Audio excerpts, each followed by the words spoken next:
నాకు చెప్పాడు. దేవుని బిడ్డలారా, మనం ధైర్యము కలిగి ఉండాలి. ధైర్యం ఒక్కటి వదిలేసాము అనుకో, ఇక నీకున్న టాలెంట్లు ఎందుకు పనికిరావు, నీకున్న జ్ఞానం పనికిరాదు.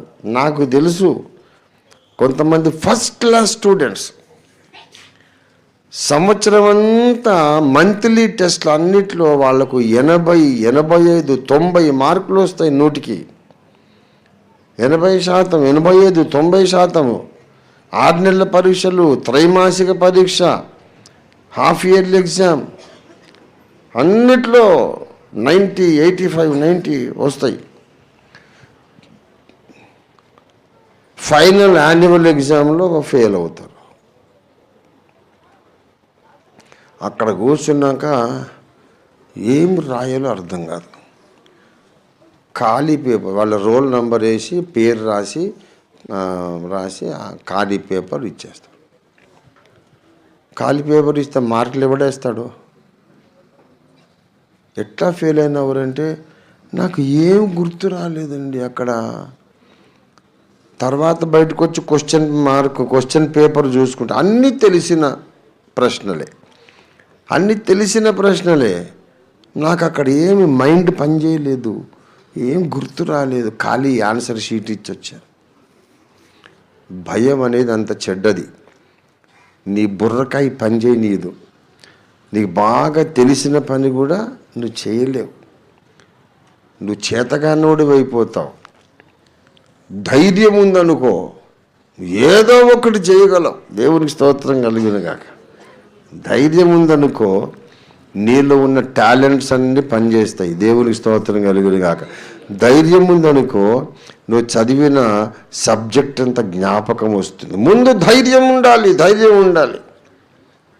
ధైర్యాన్ని మీరు విడిచిపెట్టొద్దు. దానికి ప్రతిఫలముగా గొప్ప బహుమానం, ప్రతిఫలం కలుగుతుంది. దేవుని స్తోత్రం కలుగును గాక.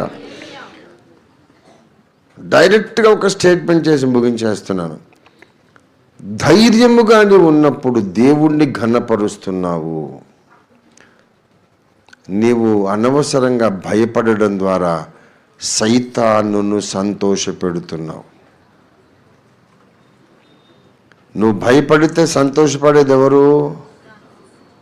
సాతాను. దేవుడు సంతోషపడడు.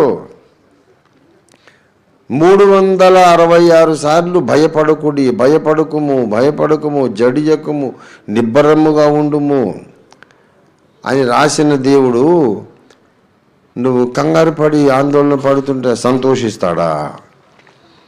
నువ్వు భయపడము సాతానుకే సంతోషం. అందుచేత మొట్టమొదట మనము దేవుని సన్నిధిలోకి వెళ్ళడానికి మనకు ధైర్యము ఉండాలి.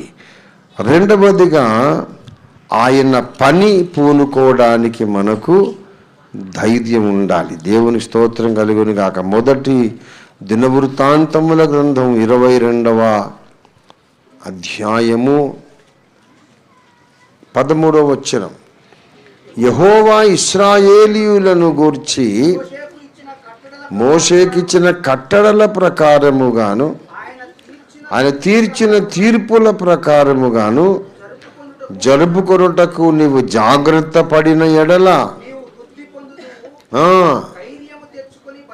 ధైర్యము తెచ్చుకొని బలముగా ఉండుము. భయపడకుము, దిగులు పడకుము. దేవునికి స్తోత్రం. ధైర్యము తెచ్చుకొని పని చెయ్యాలి. దేవునికి స్తోత్రం కలుగును గాక. ధైర్యం తెచ్చుకొని పని చేయాలి. దేవుని సన్నిధిలో ప్రవేశించడానికి ధైర్యము, భూమి మీద దేవుని పని చేయడానికి ధైర్యం, అలాగే యుద్ధరంగములో ధైర్యం.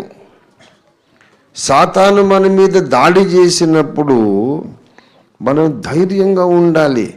అనేక సార్లు మన జీవితంలో పెద్ద పెద్ద తుఫానులు వస్తాయి. మన పొరపాట్లే అవి, మనం చేసిన తప్పులే, మన పొరపాట్లే. అయినా మళ్ళీ అయ్యా నన్ను క్షమించు తండ్రి అని మనసారా వేడుకుంటే పరిస్థితి అంతా దేవుడు తన అదుపులోకి తెచ్చుకుంటాడు. మనము ధైర్యం తెచ్చుకోవాలి. జీవిత యాత్రలో తుఫానులలో ధైర్యం తెచ్చుకోవాలి.